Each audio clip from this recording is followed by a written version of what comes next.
Hi, this is Carrie Brownstein. This is DJ Premier. This is Darren Aronofsky. You got the RZA right here. Rose McGowan. Radiohead. Aisha Tyler. Tribe Called Quest. Fred Armisen. Prince Paul. Javier Munoz. Seth Meyers. Frankie Cosmos. Flying Lotus. Hi, we're Chaim, and you're listening to the Talk House podcast.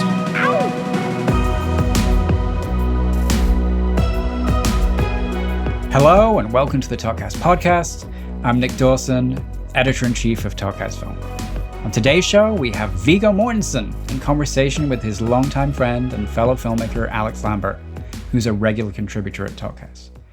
Now, Mortensen is one of the most brilliant actors of his generation, and you maybe know him as Aragorn from the Lord of the Rings movies, or from the 3 films he made with David Cronenberg: A History of Violence, Eastern Promises, for which he was Oscar nominated, and A Dangerous Method.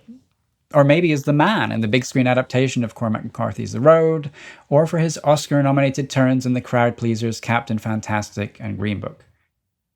What many people don't know about Mortensen is that his creative pursuits extend far beyond acting, as he's a gifted poet, photographer, painter, and musician. Mortensen also has a publishing company, Percival Press, which over the years has put out 3 excellent non-fiction books by the person talking with him today, Alix Lambert: The Silencing, The Mark of Cain, and Courtroom, which combine her writing, photography, and artwork.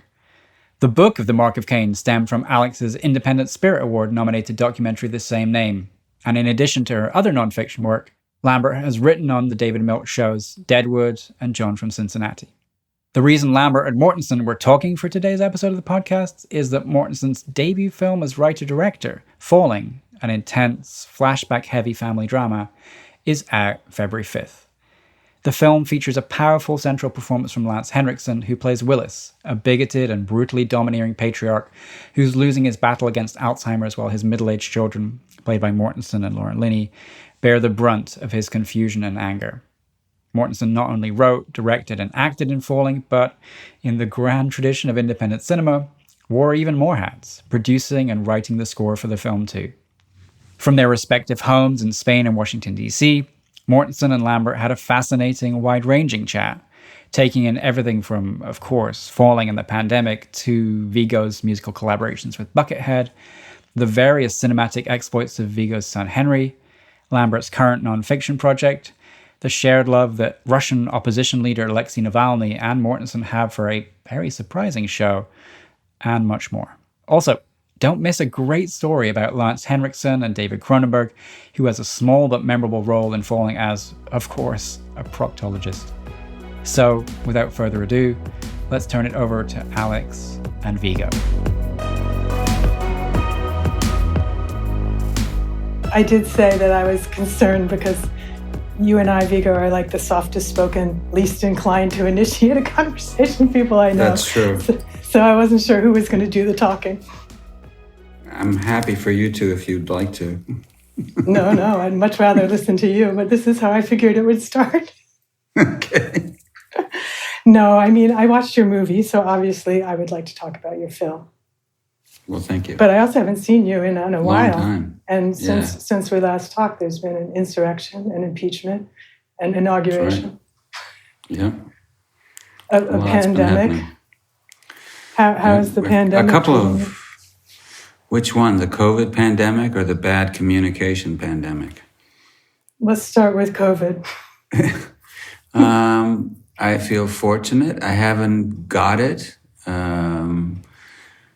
I only know a few people that have had it, that are, people I know well. I feel lucky to have a roof over my head, food in the cupboard, and, my health. It's been a long year. It's been a strange year, like it has for everybody. Yeah. But it's had a leveling effect. I try to find something positive as much as I can in any situation.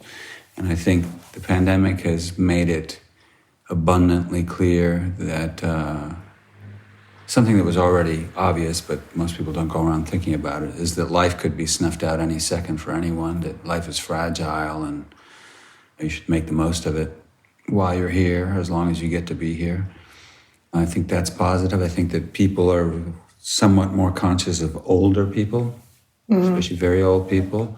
Even young people are more conscious of them, and naturally, They don't normally walk down the street, see an old person, and really dwell on having seen them, if they even see them. People that are in wheelchairs are sort of slowly making their way down the street. You're just trying to get past them, and you're thinking about the rest of your day or whatever you're listening to on your headphones, or, you know, your own stuff. You're not usually conscious. And I think now people are more apt to at least take a few seconds and think, oh, I wonder who's taking care of them, you know, that kind of stuff. That's positive. I was thinking about these things in regards to your film, because it does seem like there's a meditation on end of life and how you show up for people who maybe are challenging or difficult in that time. I think that must have been one of the hardest things, just families not being able to be with people at the end during this past year. I mean, it often happens that someone passes away and you wish you'd been there and you couldn't. But in this case, there are a lot of people that can be there but are just not allowed to because of the pandemic, and I think that's really cruel. I think so, too. But I was wondering, though, because I'm in writing a film and directing for the first time, your approach to something that is very personal. Or I guess I want to ask how personal it is initially. Well, it's a fictional story about a fictional family, but I did start writing it because I just wanted to remember things my mother had said or stories about her when she passed away. When someone that you care about dies, everything's very present, very vivid. Images, fragments of conversation, stories that you've heard, different versions of the same story from other people about her, new stories you might hear at a funeral or a memorial service from people that you'd never met, old friends, childhood friends. And so I wanted to write it all down before it sort of slipped away or got diluted with the passing of time and by other thoughts and memories. So I wrote it down, and then as I looked at all these notes, I thought, oh, that's a good short story. That could be a novella or a short story. So I started writing it using thoughts, memories that I had, more feelings than anything. And I think memories are more feeling than they are fact. But I quickly veered off into the imaginary realm. I guess I felt instinctively freer just making up a family, using some fragments from my subjective memories about my parents and their dynamic, and the dementia aspect, which I've experienced with many members of our family. And I felt freer because I didn't have to call my brothers and say, did this happen? When did that happen? And who said what? You know, it's just like, I'm just making up a story. And so even though it became a story largely about the relationship between a father and a son, at the heart of it still is Gwen, right, the mother, wife figure. I mean, they're usually arguing about her, I think. The bone of contention is the different ways that they remember her, what they feel about her, or what they say they feel about her. And that character, even though it's a fiction, does resemble my mother in a lot of ways. The way that character is played by Hannah Gross, there's a resemblance, you know, much more so than between my father and Willis. You know, when I say that there's a bad communication pandemic, that's what I think is happening now. When I started writing it, there was polarization in the United States and conflict and racism, homophobia, misogyny, all kinds of prejudices, which have now been given free rein under the Trump administration, obviously. But it was growing during the 8 years of Obama. But the closer we get to the release on February 5th, the more timely the movie has come to seem because it has, yeah. You know, communication. I wanted to explore the idea of communication, the limits of it. Are there people that you shouldn't communicate with or don't deserve to be communicated with? And I personally don't think so, but I'm not saying that in the movie. I don't like stories that give you answers or tell you what to think or feel. I like stories that just present questions, you know? Right. And when I say pandemic, I think it's true. I think that like a virus, like a physical virus, they're always around. They're always waiting to explode, as COVID has. Right. Tribalism and everything that goes with it, nationalism, intolerance of any kind, is always waiting to explode as well, as it has in the United States and other countries in recent years.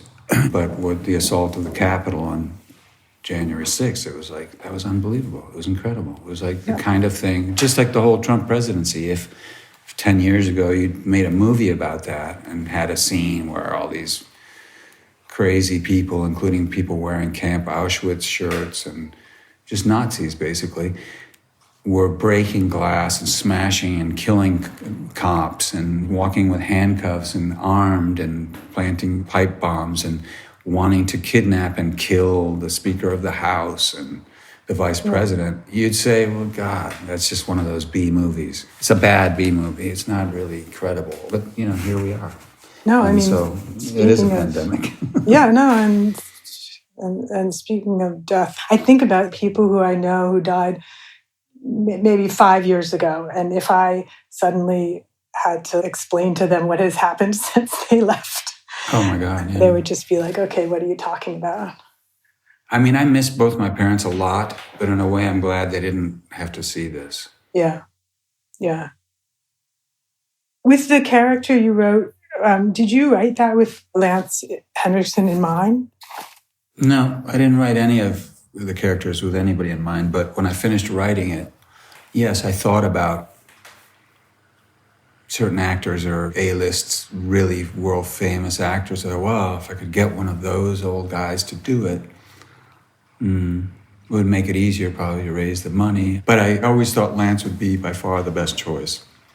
I mean it's a great part for him. He's so good in it. I just felt that he not only had the ability, the presence, the voice, the face, but the skill. There's something raw and pure and uncompromising about everything he does. He's done 280 odd movies, and he's never had a role as big or, as challenging in a way as Willis. Even so, everything I've seen him do and had seen before approaching him for this role, he's always believable. I'm always drawn to him. There's something credible about his performances, which tells me he's committed, he prepares, he goes all in, and he also is gifted. He has a presence that he's able to play with, to parlay, to use to his advantage playing characters, and he's really fearless. Yeah. And I thought, that's what I want. I want it to feel really disturbingly real, this character. He was great. I mean, it was frustrating to have to wait so long. You mean waiting for him to be available? No, waiting for finance. And most of the time it doesn't happen. I mean, the first time I tried to get a movie made that I wanted to direct from a script I'd written was 25 years ago. Yeah. And with several scripts since then, I've tried many times and never got enough money together to shoot it. Not even close. And I understand that because the stories that I've written are not, they don't resolve easily. They're not about giving you answers or telling you what to think. They're sort of, I guess, odd. And more than anything, I understand the reticence to give me money to make a movie because I've never made one. So just because I might be a familiar face to some investors as an actor doesn't mean I've shown any proof at all that I can direct, So it was frustrating to wait. It was frustrating to wait with Falling, which took 4 years to get together. But in that time, we used it well. And one of the best things was that Lance stayed with it, and we just kept working and talking about it and getting to know each other as people and as actors and working on the script. Well, there's two other people I was very excited to see in the film. I know you know who they are. Mm-hmm. I love seeing David Cronenberg. That was a very fun scene to see. Yeah, he was great. That was fun. I have a funny story about that relates to Lance. First of all, that scene, and David's perfect in it. And I thought that his wryness, his dryness, with Lance's defensiveness as this character would be a really nice combination. And I said to David, it's not a gimmick. It's not like even a favor. I think you'd be great. We just did the work efficiently. It was really good. Lance was really great. And then David went home. And I said to Lance, so how'd you like that? He goes, boy, picked a hell of a doctor. You really gave me a run for my money. I said, but it was okay? You felt good? He goes, yeah, very strict. It's just right. And that was that. A couple months ago, this is like a year later, Lance has Skype now and Zoom and these things, which he didn't have any of that. And it was actually Henry, my son, who went out from LA, and we got a computer for him and took it out, got him a new computer, and Henry installed Skype and all this out where Lance lives, out in the middle of the desert, and showed him how to use it. Because I said to Lance last, August, September, I said, we're going to be doing lots of interviews, different countries, and we're going to have to do most of them this way because we can't go to places and do in-person interviews because of the pandemic. Okay, I have no idea what that is. I said, well, don't worry, we'll help you. And so we installed it. Now it's his favorite toy. And he Skypes me if I haven't closed the lid on the computer, it can go off at any time. And I'm 9 hours ahead of him, but he doesn't think of that. It could be at any time that this thing rings. And a little while back, I hear the ding dong, ding dong. So I answer, and it's Lance, and he says, hey, how you doing? I go, I'm all right. You're awake? I go, yep. It's actually daytime this time. And he says, hey, you know what YouTube is? I go, yes, I do. And he said, there's everything's on there. I go, well, not everything, but yeah, a lot. Maybe almost everything. And he said, yeah, I've been watching interviews and history stuff and really crazy stuff and everything. And I saw the other day, I saw you and Dr. Klausner having a conversation. You're both sitting in these chairs on a stage and you're talking about this movie. And it turns out it's a David Cronenberg movie. I'm like, what the hell is he doing with Dr. Klausner? And then I'm like, oh, that's Cronenberg. I said, are you telling me you didn't know that was David Cronenberg that you worked with? He had no idea? He said, no, I didn't know. But Lance is very honest. He said, no, I had no idea. I said, why should I know what he looks like? I said, but you know his movies. He goes, yes, I love his movies. So there you Oh, my God. Yeah. But David, that's hilarious. Well, that's a high compliment then. Mm. And then Henry, of course, played the New York State Trooper, and he was great. I thought he was great. I was so excited. He's perfect. And it's nice. I mean, he's been in a number of things with you, but there's something nice that it's a father-son story. Yeah. No, but he had a great presence. He did an incredible job. Oh, my God. He's great. Anybody doing it better. Yeah. That was one of those things that just happened in this long preparation of this movie. There was a point where I realized, other than working with Lance, I'd never heard the whole script out loud, right? And so I was visiting Henry, and I said, hey, do you mind reading through the script? And we'll just split all the parts up, and we'll read the script together. Mm-hmm. And when we got to that scene, I said, I'll read Willis, you read the cop. And then he read it, and it was like really good. But I wasn't thinking he'd be the cop, because at that point, Henry had hair down to his waist and a huge beard. It never entered my mind. We were just reading, and I was, figured, I had to cast either Canadians or European actors anyway because of the co-production deal. We had Lance and Laura, and those were the only Americans we were allowed, and I was working as a Danish citizen. So I wasn't thinking, he was just reading through, and I said, oh, that was really good. And you got the accent, too. He goes, yeah, well, I know that accent. That's, northern New York. That's where Granny Gay's from. And, that's where I went to high school and all that. So he knows that accent. I said, let's read that again. I just want to hear it again. And I read it, and there was a dryness, and there was something very right about it. I said, God, that's really good. I mean, and you're even the right age. But, of course, you don't look like a cop. And anyway, whatever. And then he said, well, when does it happen? I said, it's 1977. At most, he could have some sort of sideburns like they did. He goes, I'll do that. I'll cut off I said, but then you can't, but you have a Danish passport. Mm-hmm. Maybe you could. And well, you're coming to visit me anyway. What the hell? And you want to do it? And then I thought, oh no, I put him under a really, pressure situation, to come in and have to do that. But he did cut all his hair off. He cut all his hair off, and he's had that mustache and sideburns. He looked like a cop, like the state troopers I remember in high school from that area. He totally did. Perfect. He was perfect. He sounded perfect. It was great. Henry's directing.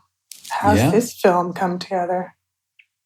Well, he's fine. He's got it done now, and he's just looking for festivals and a place to get people to see it. It's a really good documentary called Ugly Pop. Yeah, say something about it, because I think it's really great. And it's the band. Well, as you know, the last song in Falling is by Skating Polly. It's called A Little Late, and it feels like it was written for the movie. It does, Really, yeah. I mean, I heard that when I was writing the movie, I thought, oh, that would be great as an end credits song. And I asked them, and they gave me permission a long time ago.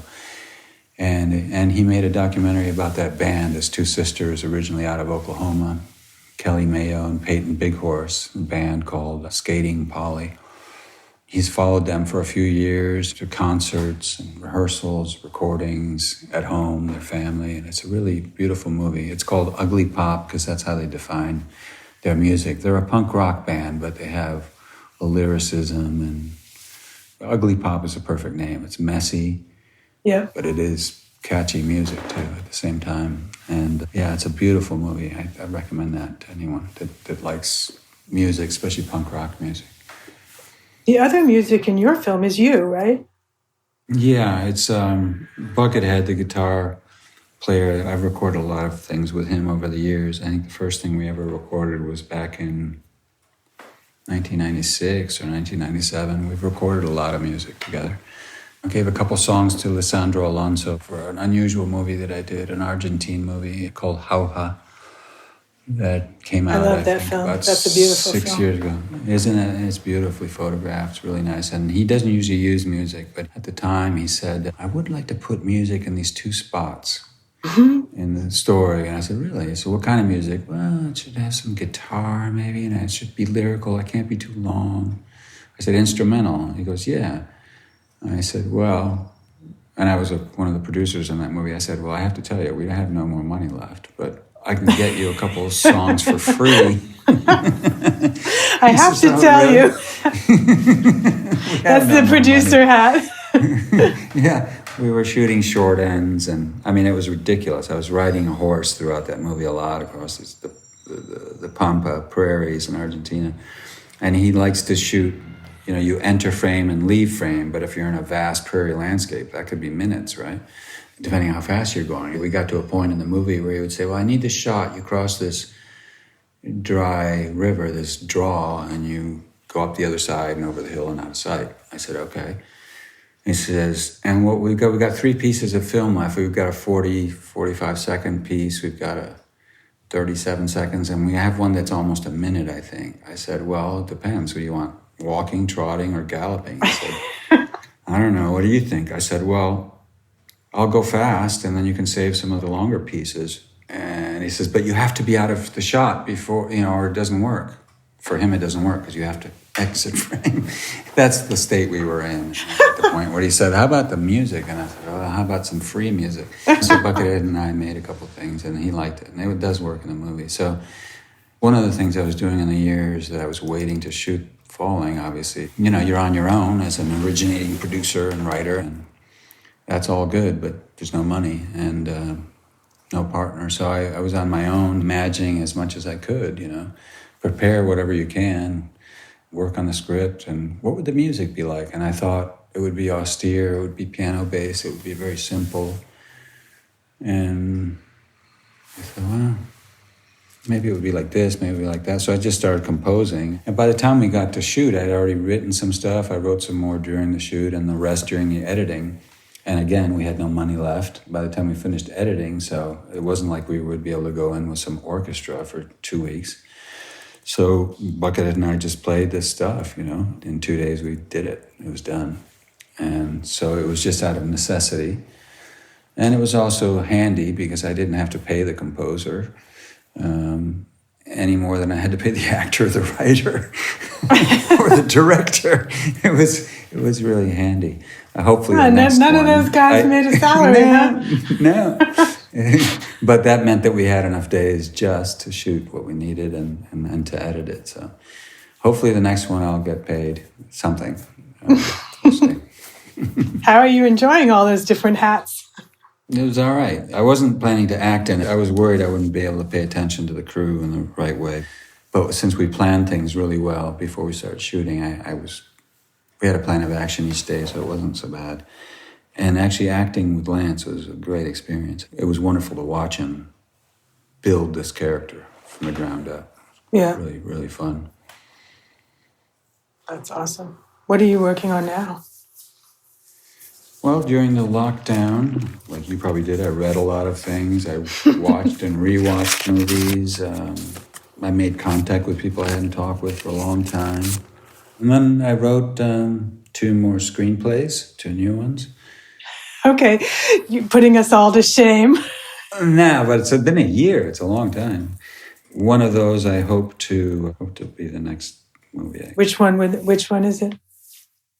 There's 2. One's a Western, which is kind of a love story and a revenge story at the same time. And the other one is a story that takes place during World War II. It's all seen from the point of view of a 10-year-old girl. I really like that one. That's the second one I wrote. But there's something about the first one. I think that might be easier to get made. I'm not sure, though. We'll see. Yeah. I don't know what's going to happen with all of the shooting and stuff. I know. I mean, I was writing even thinking, well, when the hell am I going to be able to do this? Now I've made a movie. I can prove that I can make one, so it shouldn't take 25 years to make the next one. I know, I feel. But how and when and where, will it be possible? What else? What have you been doing? You've been writing? A lot of writing, a lot of reading. That's good. Editing, things that you can do inside. Yeah. What have you been reading lately? Well, I'm making this film on crime in Ireland. So I'm reading all these amazing Irish crime books. Wow. Like contemporary? Yeah, I mean, I'm reading a bunch of different things that span different time frames. But yeah, contemporary Irish crime. Well, I loved your last book that you did, that Percival Press put out, Courtroom. That was really cool. I love working with you on these things. That came out right at the beginning of the... It really did, yeah. I was thinking about that. I got that in just before you couldn't, kind of. Yeah. The early days, yeah. And then it was like lockdown. I think I flew back to New York, and the very next day, New York was locked down. And that was it. Yeah. Yeah. But I was really pleased. I'm really so happy about that because I think that also is not unrelated to the times we're living through. I agree. The racism within the system, among other things. Yeah. The judicial system. Yeah. Yeah, definitely true. What have you been writing about? The Irish thing? Yeah, also mostly about Irish crime, yeah. Yeah. Are you collecting like source material like you did for the Courtroom book? Yeah, I'm interviewing a lot of people, which is something you can do from like what we're doing right here. So.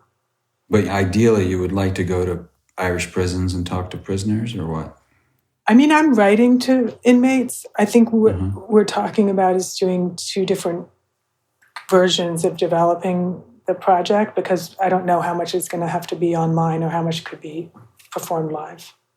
Have you watched this series of interviews that Martin Scorsese did with Fran Lebowitz? Yes, because I absolutely love Fran Lebowitz, and it's been like incredible. a security blanket to hear her talk about New York City.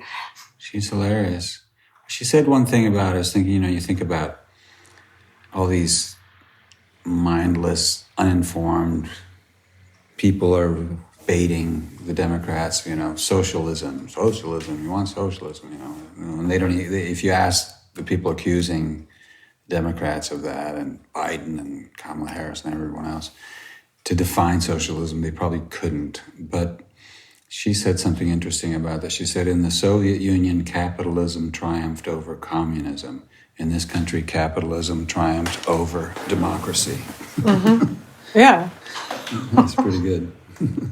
Well, socialism, yeah. When everybody shares in the wealth. Communism is when everybody shares in the poverty. Yeah.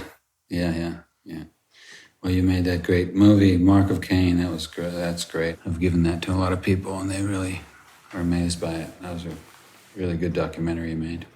Thank you. Have you been watching what's happening with Navalny? That's horrifying. I mean, it's horrifying. It's like sort of like Trump. Like now it's just openly. Yeah. So what? What are you going to do about it? Yeah. You would think that they would be careful, and maybe he thought that, or maybe he didn't. I don't know. Going back there. I don't know. I mean, I've been kind of glued to that story. But they don't seem to be concerned about appearances whatsoever. Nope. No, they What do certainly you think don't. the chances are that they'll kill him in prison? I think they're pretty high. Yeah. That he'll commit suicide, quote unquote. In quotes, yeah. Yeah. But it's having an effect on the population. It doesn't It is. seem to. I think that maybe they underestimated the people's desire for some kind of transparency. And Yeah, I mean, you're seeing it all across Russia. yeah. It might have been a big mistake on their part. But maybe they were weighing it. It's like, well, if we don't put him in jail, there is this movement happening, and that's going to be a problem. And if we do, they'll protest, but then maybe they'll realize that we are too powerful to oppose. I bet you it was one of those where they're like, well, you're screwed if you do, and you're screwed if you don't. Right. So let's just put him in jail. Did you see him flying in? He was watching Ren and Stimpy on his computer. No, that's great. I thought there was Love some that show. calm under pressure to just be watching some Ren and Stimpy. Yeah, when that show was canceled, I really was sad. I'm sorry. I remember that. Yeah, I love that show. I mean, I've watched the reruns and all that, but I've showed that to people. That's not something that travels necessarily very well to other countries, I've found. Really? Yeah, it's like I'm laughing my ass off, and then people are like, they just get bored and just like, okay, thanks for showing me that. And if they're really nice people, they'll watch maybe 2 or 3 of them, but that's it. And I'm like, sure, you don't want to watch. There's a great one about the fart that he's, Stinky. You remember that one? It was such a great one. That he's chasing. It's like a Russian novel, speaking of Russia. It is like a Russian novel. Right through the snow, and he's looking for Stinky. He misses his fart that got away from him. That's his pal, this little green puff. The Europeans aren't enjoying your... That's not funny for some reason. I don't know. It doesn't work. That one in particular, it doesn't work at all. And I'm saying you got to see this one. This is the greatest one. And then it's like, okay, I'm done. I gotta go pick up the kids or something. Oh, failed Ren and Stimpy episode. Or even I've got to go do this and that, and they're lying. They could have stayed. And I said, we could watch something else. And like, no, because then they're thinking, what would something else be if he thinks this is hilarious? What's he going to drag me into next? Yeah. Great show. Oh. So nice to hear your voice. Likewise. New York. When did you move from New York to D.C.? The end of July. I'm down by my sister now. I'm glad I did it because it's a lot of isolation. Yeah. And it looks like, I think, another year at least of being careful about distancing. I think at least till probably July, August, right? Yeah. Every time that I hear someone like on TV saying, like Fauci is saying, that's if everything goes according to plan. And I'm like, okay, forget about it. What has gone according to plan? Nothing. Well, there's a slightly better chance now that you have people who are qualified for their jobs. But you still have this shithole that we're in. Yeah. That you got to dig out of. And a mentality among some people still that mask wearing is for crybabies and paranoid do-gooders or something for liberals. And those two categories. And that vaccines are questionable.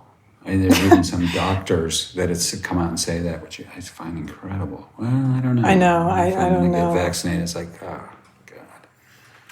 And then also, you can't do it from state to state or country to country. It's like everybody needs to kind of, work which together. obviously should be the lesson in it.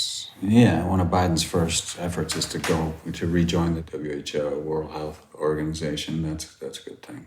And he did have a memorial. That's what I think I was saying earlier. I feel like there's been all of this grieving and loss with no opportunity to acknowledge it or process it or talk about it. And I think there's an element of that. Just to loop back to the beginning in your film, that there is that meditation on loss and grief also. Yeah, it's important. It's important. And also remembering your better possibilities in terms of behavior and and comradeship, regardless of your political affiliations.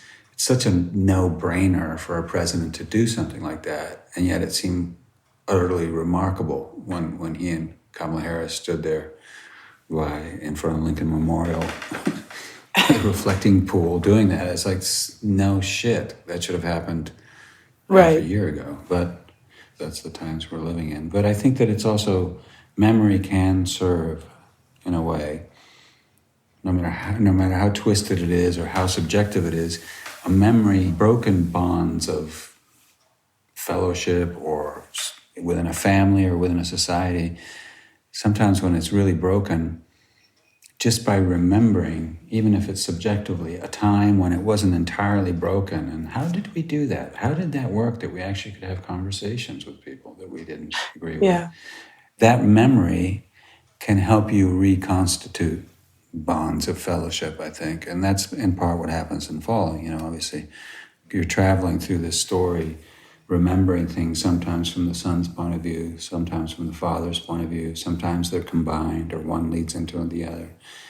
And there are some memories that are difficult, but some have to do with moments of empathy, with some connection, some point of contact.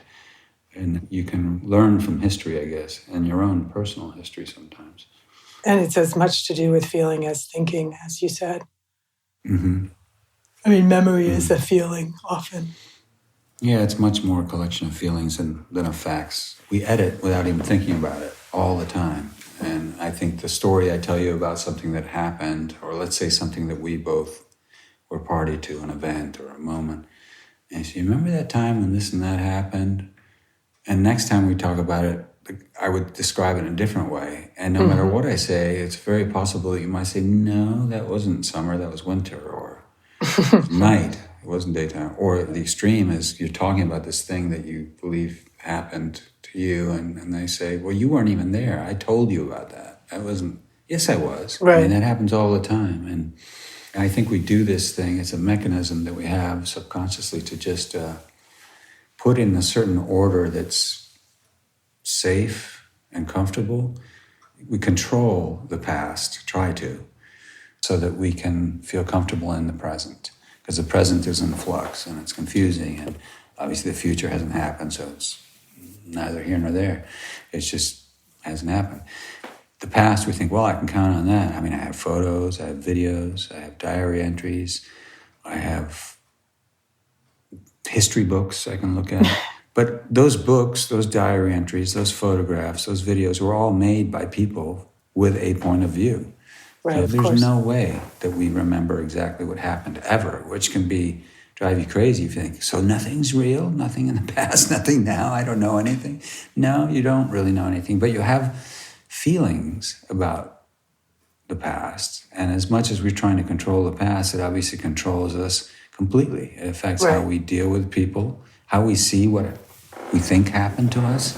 That has formed us. Our editing job on the past tells us how to react in the present, And I think it's worth exploring. I like exploring that aspect in Falling as well. There's no answers, but it doesn't mean it's not worth exploring it, because something is there. Something informs the way you behave now.